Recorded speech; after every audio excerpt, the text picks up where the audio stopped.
could you be the one?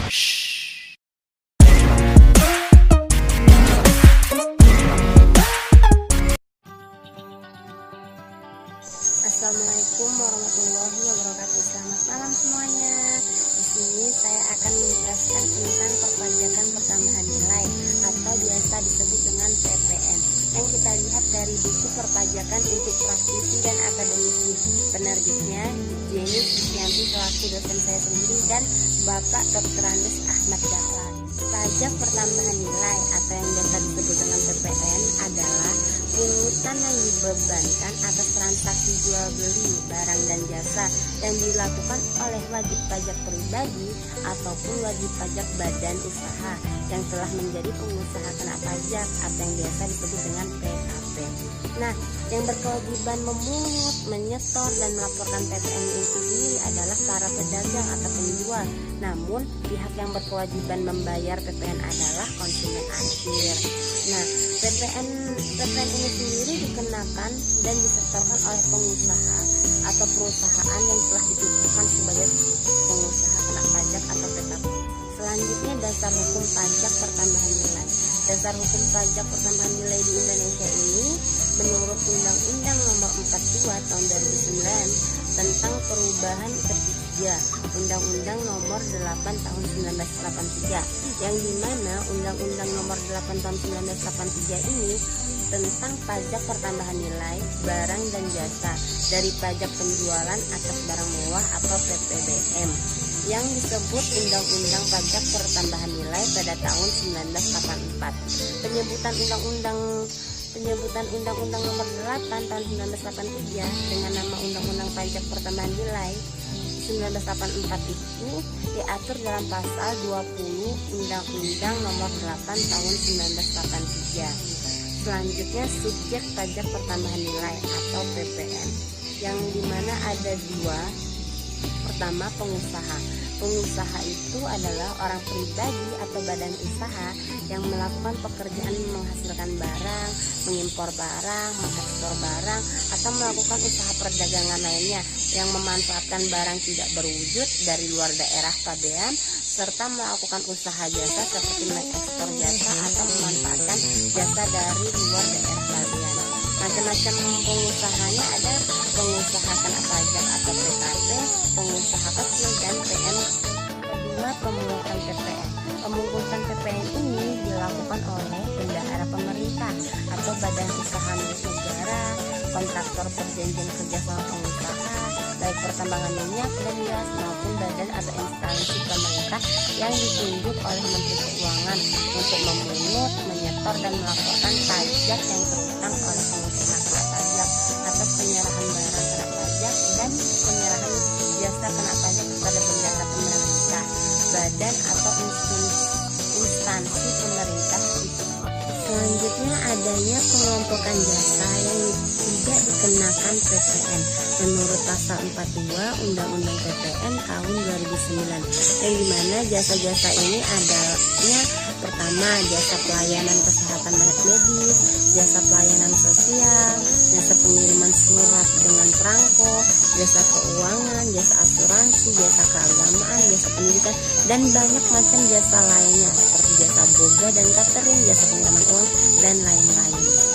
Selanjutnya, objek pajak pertambahan nilai, yang dimana objek pajak pertambahan nilai ini sendiri meliputi yang pertama, pasal 4 ayat 1 huruf A sampai dengan huruf H Undang-Undang Pajak Pertambahan Nilai yang adanya penyerahan BPKP dan JKP di dalam daerah pabean yang dilakukan oleh pengusaha, serta adanya impor BKP dan pemanfaatan BKP tidak berwujud dari luar daerah pabean ke dalam daerah pabean, serta adanya pemanfaatan JKP dari luar daerah pabean di dalam daerah pabean, dan adanya juga ekspor BKP berwujud oleh PKP serta ekspor JKP oleh PKP dan ekspor BKP tidak berwujud oleh PKP.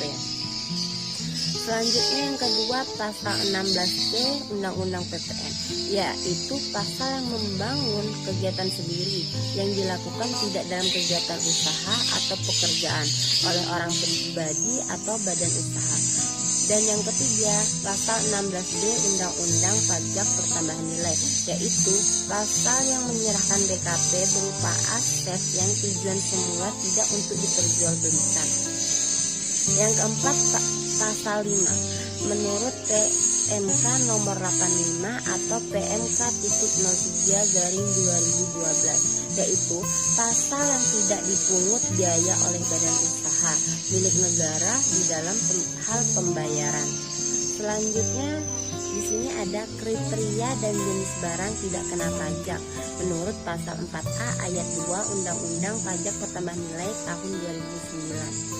Yang dimana adanya pertama, barang hasil pertambangan atau hasil penggemboran yang diambil langsung dari sumbernya. Dan yang kedua adanya barang kebutuhan pokok yang sangat dibutuhkan oleh rakyat banyak. Dan yang ketiga, makanan dan minuman yang disajikan di hotel, restoran, rumah makan dan sejenisnya yang meliputi makanan dan minuman baik yang dikonsumsi di tempat maupun tidak. Dan yang keempat, menurut adanya uang, emas, batangan, dan surat berharga dan PPN atas hasil pertanian. Selanjutnya, mekanisme pemungutan pajak pertambahan nilai, yang dimana mekanisme pemungutan pajak pertambahan nilai ini menggunakan faktur pajak, yang faktur pajak ini sendiri sebagai bukti pemungutan pajak yang wajib dibayarkan ke kas negara. Pada faktur pajak ini ada dua pajak, pajak masukan dan pajak keluaran. Pajak masukan adalah pajak pertambahan nilai yang seharusnya sudah dibayar oleh pengusaha kena pajak, dan pajak keluaran adalah pajak pertambahan nilai berutang yang wajib dipungut oleh pengusaha kena pajak.